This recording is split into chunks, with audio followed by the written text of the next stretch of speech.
Muito bem. Vamos dar graças. Tantas bênçãos que Deus já nos proporcionou. Pedir que Ele que nos conduza mais uma vez à sua vontade mediante a sua palavra. Oremos. Santo e amado Deus, mais uma vez, ó Pai, honramos ao Senhor pelo tão alto privilégio que temos de Te honrar com nossas vozes, com a nossa adoração, com a nossa homenagem, com o nosso culto, ó Pai. Muito obrigado pelo empenho de cada uma dessas pessoas, crianças, adultos, jovens, crianças, enfim. Eu louvo ao Senhor, ó Pai, porque podemos ter a honra de Te prestar, ó Pai, glórias, toda a dignidade que é devida a Ti, toda a majestade que é digna, ó Pai, do Senhor receber. Ó Pai querido, muito obrigado pelo privilégio que o Senhor nos dá de fazer isso. Eu peço a Ti, em nome de Jesus, que o Senhor nos abençoe mediante a Tua palavra. Fala conosco, fala aos nossos corações. Assim eu Te peço, no nome santo de Jesus. Amém.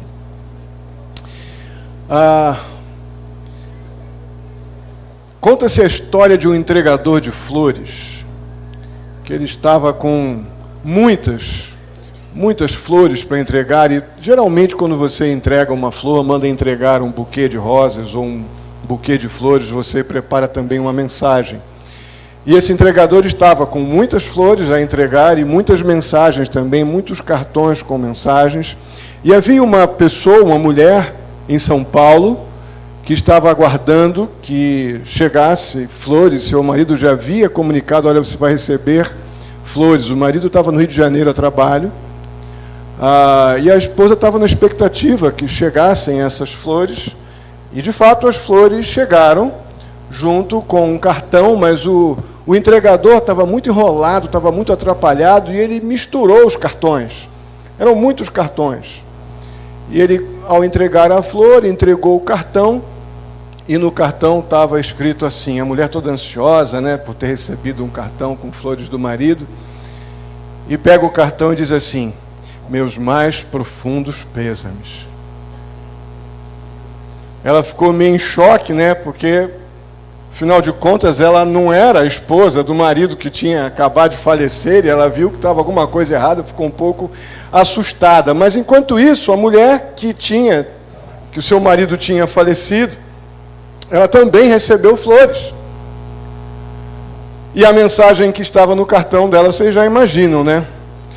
Olha, aqui está, o marido estava no Rio de Janeiro, o marido daquela esposa, né? E ele disse assim: olha, aqui está quente demais, você não imagina como está quente aqui. Queria muito que você estivesse aqui comigo para a gente curtir. Obviamente, uma confusão nada agradável. E a verdade é que nós temos uma tendência a rir de piadas sobre o inferno.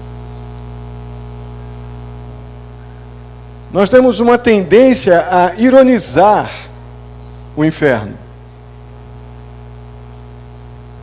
Mas esse assunto sempre vai ser desagradável.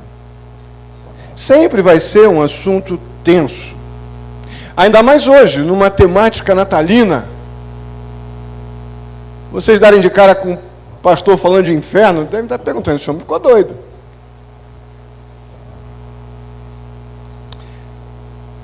Esse, sem dúvida, é um dos assuntos mais confrontadores que nós temos nas Escrituras, e a tendência do ser humano é se desviar disso.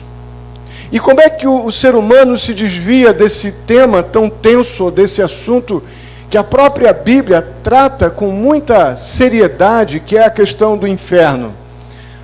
O homem ironiza, o ser humano ironiza. A gente conta piadas, a gente faz anedotas, a gente minimiza algo que é extremamente sério. O fato é que, biblicamente, nós não temos o direito de fazer isso. Uma vez que Jesus ensinou tanto sobre esse assunto, uma vez que o Senhor Jesus, na sua vida pública, gastou tanto tempo em exortar os discípulos quanto às realidades do inferno, eu não posso ironizar, eu não posso minimizar, eu não posso banalizar uma verdade espiritual tão séria como essa. Então, definitivamente, Inferno não é um assunto para ser engraçado. O próprio Senhor Jesus deixou isso bem evidente. E eu vou tentar mostrar brevemente um pouco da importância que o Senhor Jesus dava para esse tema tão sério. Marcos capítulo 9, dos versos 43 a 48, eu acho que a letrinha está pequenininha. Se você quiser abrir a sua Bíblia, você não estiver conseguindo acompanhar ali no slide, abra a sua Bíblia, que você vai ler melhor, acompanhar melhor. Marcos capítulo 9, versos 43, ou do 43 ao 48. Vamos ver um pouco do que o Senhor Jesus ensina sobre o inferno. Diz assim: se a sua mão o fizer tropeçar, corte-a. É melhor entrar na vida mutilado do que, tendo as duas mãos, ir para o inferno, onde o fogo nunca se apaga, onde o seu verme não morre e o fogo não se apaga. E se o seu pé o fizer tropeçar, corte-o. É melhor entrar na vida aleijado do que, tendo os dois pés, ser lançado no inferno, onde o seu verme não morre e o fogo não se apaga. E se o seu olho o fizer tropeçar, arranque-o, disse Jesus. É melhor entrar no reino de Deus com um só olho do que, tendo os dois olhos, ser lançado no inferno, onde o seu verme não morre e o fogo não se apaga. Irmãos, Jesus disse que é melhor arrancar o olho, é melhor cortar um pé ou cortar uma mão se eles te fazem tropeçar, ou seja, se eles te fazem pecar. É melhor isso do que ser lançado no inferno, que o próprio Senhor Jesus teve o cuidado de descrever como um lugar onde o seu verme não morre e o fogo não se apaga.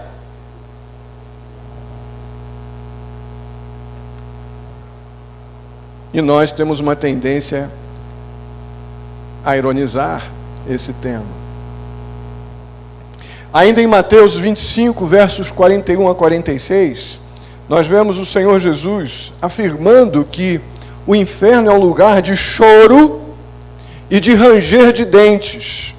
Um lugar onde lá existe um fogo, um castigo eterno. É assim que o Senhor Jesus descreve o inferno. Na narrativa que o Senhor Jesus apresenta do homem rico e de Lázaro, que era um homem pobre, lá em Lucas 16, versos 23 e 24, o Senhor descreve o inferno como um lugar de tormento. Isso fica muito claro quando o rico, que lá naquela narrativa ele está no inferno, ele pede a Deus, ou pede a Lázaro, que era o pobre que estava no seio de Abraão, no gozo da presença de Deus. No verso 24 desse capítulo 16 de Lucas, este rico que estava no inferno, numa condição de tormento, de acordo com o texto e com as palavras de Jesus, ele pede que Lázaro, que está no seio de Abraão, molhe a ponta do dedo na água e refresque a minha língua, porque estou sofrendo muito neste fogo.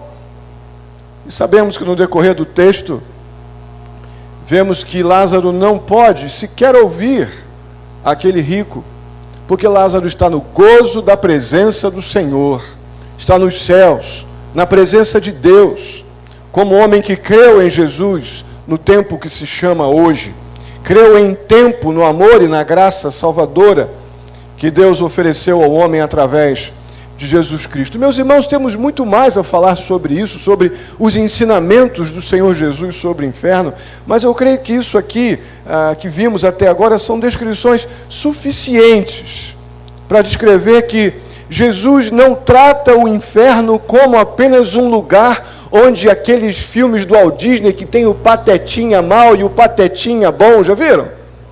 Onde é um lugar onde podemos fazer todo tipo de orgias e libertinagens, onde a pessoa faz o que quer e bem entende, onde as pessoas, um lugar apenas para onde as pessoas mais vão. Aquela tendência que nós temos de ironizar com piadas ou simplesmente cair naquele imaginário humano de apenas julgar o inferno como um lugar muito ruim, um lugar que não é bom, que eu não vou, eu nem penso nisso. O imaginário humano coletivo de uma sociedade que não tem temor ao Senhor, e muitas vezes dentro das nossas igrejas, esse descompromisso com as Escrituras e essa despreocupação com um tema tão sério, nos fazem cair nesse imaginário coletivo que coloca o inferno apenas como uma utopia, uma lenda, uma coisa que não é para mim, não. Jesus não via desta forma este lugar. Muito pelo contrário. Jesus insistentemente, com os seus discípulos e mais tantos quantos estavam ao seu redor, ele alertou insistentemente para que eles lembrassem que não perdessem de vista, apesar da mensagem salvadora, o evangelho da salvação, a boa nova, está constantemente saindo da boca de Jesus. Jesus constantemente lembrava que o inferno é um lugar de juízo, é um lugar de terrível agonia. Eu acredito que esse quadro resumido que nós pintamos aqui, que o próprio Senhor Jesus preparou nesses poucos textos que lemos, nos leva a compreender que o inferno é um lugar que a gente deve evitar, não é não, irmãos? É algo que tem que ocupar de uma forma responsável a nossa mente. Eu creio que de modo geral, as pessoas até concebem a existência de um lugar como este, de um lugar chamado inferno, e acredito que pensam coletivamente não ser um lugar bom. Mas ao mesmo tempo as pessoas acreditam que não precisam se preocupar com ir para lá, porque afinal de contas são pessoas funcionalmente boas. O que é uma pessoa funcionalmente boa?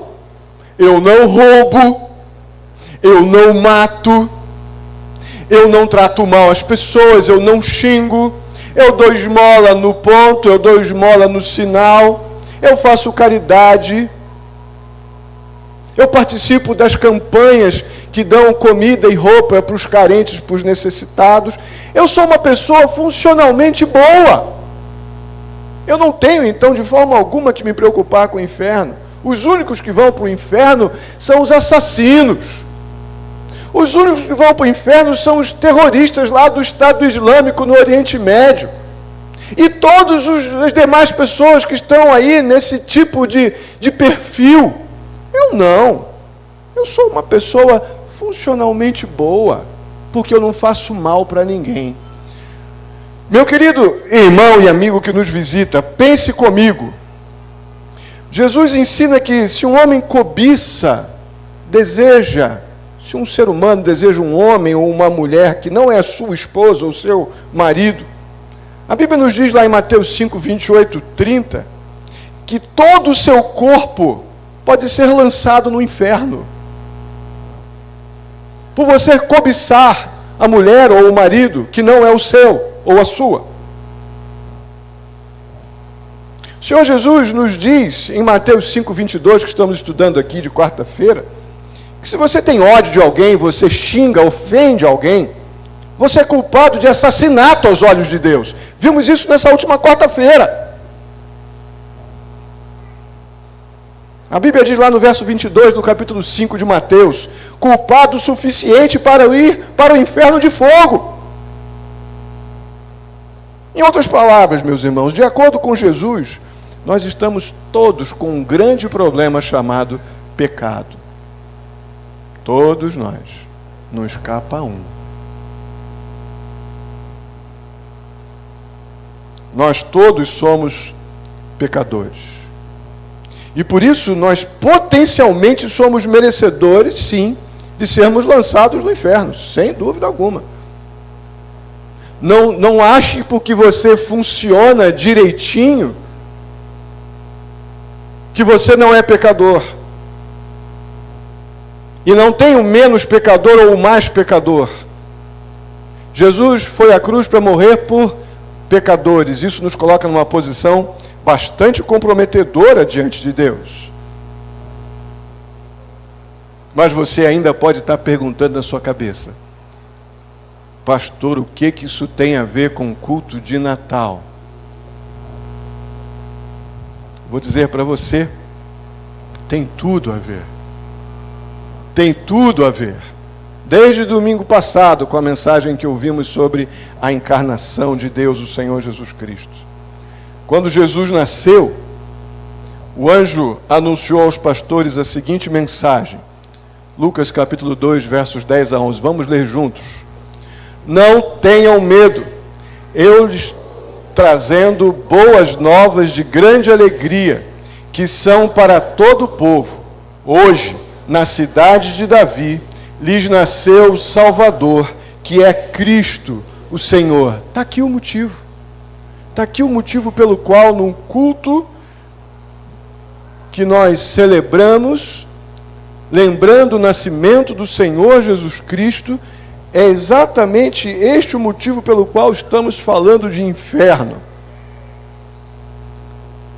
Você já pensou o que significa Jesus ser chamado de o Salvador? O porquê que nós precisamos de um Salvador? Você já parou para pensar do que Jesus está salvando as pessoas? Jesus está salvando as pessoas do quê ou da onde? Do julgamento de Deus. Sim, o julgamento de Deus implica em juízo, e o juízo condenatório de Deus implica em inferno. Ô pastor, que palavra braba é essa? Nós estamos tão afetados pelo imaginário coletivo que minimiza com todo tipo de ironias, tratando o inferno apenas como o lugar das imoralidades, não como um lugar de juízo da parte de Deus. Um lugar de pessoas que não fizeram coisas boas, não como o lugar onde o Senhor mandará, ou as pessoas sem o Senhor Jesus caminharão. Essa é a melhor expressão, ou já caminham. E o Deus, pela sua graça e misericórdia, interrompe, o nosso Deus interrompe esse processo do homem que anda numa rota natural de colisão com o inferno. Deus vem com a sua graça e se interpõe com o amor de Jesus e oferece a todo aquele que nele crê o presente do perdão de pecados e da vida eterna. Porque até então, o homem está naturalmente caminhando para o inferno, com as suas próprias pernas. Não precisa da ajuda de ninguém. É Deus que, pela sua graça, interrompe esse processo com esse que lembramos que nasceu por nós, viveu e morreu pelos nossos pecados. Então, este assunto é muito, muito importante. Salvação é uma palavra altamente radical. Salvação é uma palavra que não pode ser minimizada. Não mexam, não. De modo geral, as pessoas minimizam também a expressão salvação, da mesma forma que minimizam a expressão inferno. As pessoas que julgam precisam, e geralmente essas pessoas que minimizam a palavra salvação, também são as mesmas que minimizam a palavra inferno, porque geralmente elas julgam que elas, por não serem tão más, elas só precisam de um pequeno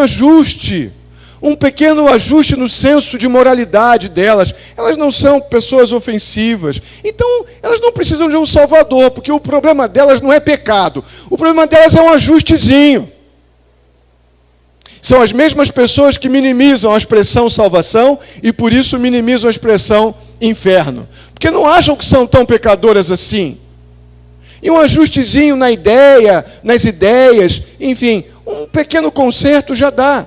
Um outro tipo de pessoa que geralmente minimiza a salvação e por isso minimiza o inferno, são aquelas pessoas super bem intencionadas. E tem muitas pessoas bem intencionadas, muitas mesmo. Elas apenas precisam de um pouquinho de orientação. Elas estão só mal orientadas. Porque são pessoas super bem intencionadas. Essas pessoas também julgam que não precisam de salvação. E inferno de jeito nenhum é para elas, porque o problema delas é só um pouquinho de falta de alguém que deu uma luz e tudo mais, enfim.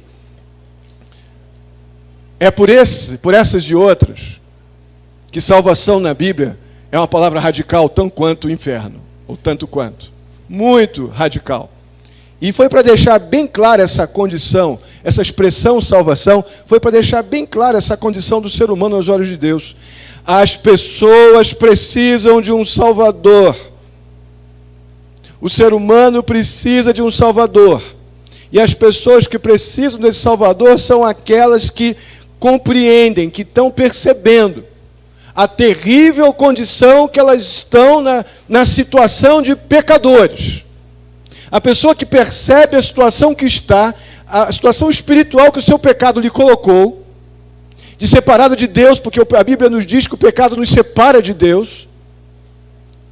E a pessoa que percebe que é pecador e tem pecado contra Deus, ela percebe a terrível condição que ela está, a desesperadora situação que ela está, aí ela compreende que ela precisa de um Salvador. Senão ela vai continuar achando que ela precisa apenas de um ajuste. Senão ela vai continuar achando que precisa apenas de uma orientação. Mas se você estiver num barquinho bem pequenininho, lá no meio do oceano e pega uma tempestade daquelas violenta, você precisa de uma pequena orientação ou você precisa da guarda costeira para te salvar?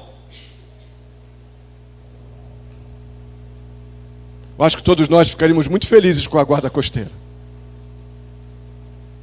E quando fôssemos resgatados ali daquela situação de morte, o que é que ficaríamos depois de seguros? Muito felizes, porque fomos salvos. É isso aí, meu irmão, é exatamente isso. Essa é a nossa condição como pecadores. É desesperadora. E não vai ser apenas uma polidinha aqui, uma orientaçãozinha ali. A gente precisa da guarda costeira. A gente precisa do que Cristo fez na cruz pelos nossos pecados. A nossa condição é de pecadores, separados de Deus, alienados da graça divina. Nós não estamos precisando de orientação, de boas pessoas que batam amorosamente no nosso ombro, falando assim, não, Deus não liga não. Cuidado com essa pessoa que diz que Deus não liga para o pecado. Porque ela está numa situação igual ou pior do que a sua até então. Mas aquele que diz para você, para que ainda há tempo, há um Salvador, que morreu na cruz pelo pecador, para que você, compreendendo a tua situação, você seja resgatado da morte, da separação de Deus, livre da escravidão do pecado e liberto dessa rota natural que o ser humano vai de colisão com o inferno. O homem precisa do que Deus já fez. Deus mandou o Salvador. E à luz dessa ideia ou dessa aplicação, o Senhor Jesus mostra para a gente lá em Lucas 19:10 a sua missão, o propósito para o qual ele veio. O Senhor Jesus, ele diz assim, pois o Filho do Homem veio o quê? Buscar o que estava? É isso aí. Esse é o propósito de tudo que foi celebrado aqui. Deus mandou o seu Filho Jesus buscar e salvar o que estava perdido. Irmãos, se a nossa lembrança de Natal se resume em bolinhas, luzinhas e manjedorinha, nós estamos em maus lençóis. Muito maus lençóis. Se toda a nossa esperança se reduz a algumas horas do dia 24 para o 25, estamos naquele barquinho no meio do oceano, numa tremenda tempestade, e apenas boas pessoas dizendo, vai que dá. Não vai ser suficiente. Nós precisamos da guarda costeira. Nós precisamos do que Deus fez por nós. Nós precisamos de um Salvador, que é Cristo, o Senhor. Meu querido que nos visita nesta noite, talvez não tenha ainda, entregue o seu coração a Jesus. Você que está percebendo que você está no barquinho e achando que bons conselhos vão resolver o teu problema de pecado. Eu espero que você esteja compreendendo que Deus não mandou o Filho dele nascer, viver e morrer para que a gente apenas com boa vontade e boas intenções e alguma orientação resolvamos por nossa conta o nosso problema de pecado. O problema do pecado só pôde ser resolvido pela obra de Deus através de Cristo Jesus, morrendo na cruz pelo nosso pecado. A situação do homem sem Deus é desesperadora. Nós carecemos do Salvador, para não morrermos separados, para não estarmos alienados dos nossos pecados e delitos. O fato é que, se você reconhece que você está ainda alienado, separado, preso ao pecado, debaixo dessa justa mesmo, condenação de Deus, porque você, como eu, nós somos pecadores.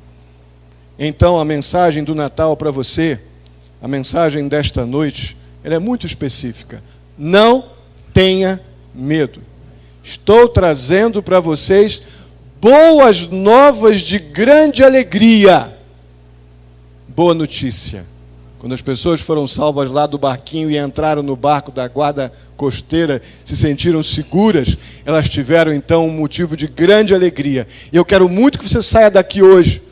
Se você entrou sem essa segurança de perdão de pecados, de eternidade com Deus, se você entrou aqui nesta noite sem poder afirmar com certeza que se você morresse hoje, você estaria no céu com Jesus, mas agora, mediante a compreensão dada pelo Espírito de Deus, que você é pecador, e para o teu pecado Deus mandou o Salvador, para que você tenha perdão de pecados e vida eterna, e agora você pode estar seguro de que se morrer agora, você vai estar no céu com o Senhor Jesus. Então você vai sair daqui alegre, porque a boa notícia foi para você. Você recebeu a boa notícia do Senhor. Você tem tudo para sair daqui muito feliz. O Salvador realmente veio para você, libertando você dessa terrível escravidão que o pecado causa.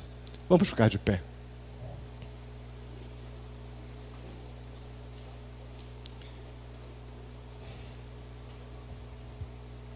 Se você receber o Senhor Jesus agora, compreendendo que sem esse salvamento, sem essa provisão de Deus para a sua vida, você espiritualmente está perdido. Queria que você não se distraísse com nada agora. Nada, não olha para o lado, não olha para lugar nenhum. Deus te trouxe aqui muito mais do que para ouvir uma cantata. Se você compreende que você é pecador, e você carece desse salvamento, esse salvamento que Deus está proporcionando, porque espiritualmente você sabe que você está perdido, mas agora você foi encontrado. O Senhor Jesus te achou. Se você compreende isso, você, de acordo com as Escrituras, a Bíblia afirma que você terá seus pecados perdoados. Você será salvo do juízo de Deus e você vai passar a ter um Natal diferente. Um Natal não minimizado por bolinhas e arvorezinhas, mas você vai compreender que o inferno não te atormentará mais. E nem vai precisar se satisfazer com algumas horas de um final de ano. Mas você vai desfrutar de uma alegria, vai desfrutar de uma liberdade, que só Deus tem para dar, e Ele nos deu essa liberdade quando mandou Jesus nascer, viver e morrer pelos nossos pecados. É por isso que nós precisamos de um Salvador, porque nós somos pecadores. Se você reconhece isso agora no teu coração, apenas concorde comigo, eu vou estar orando. Você apenas concorde comigo no seu coração, dizendo amém, eu creio.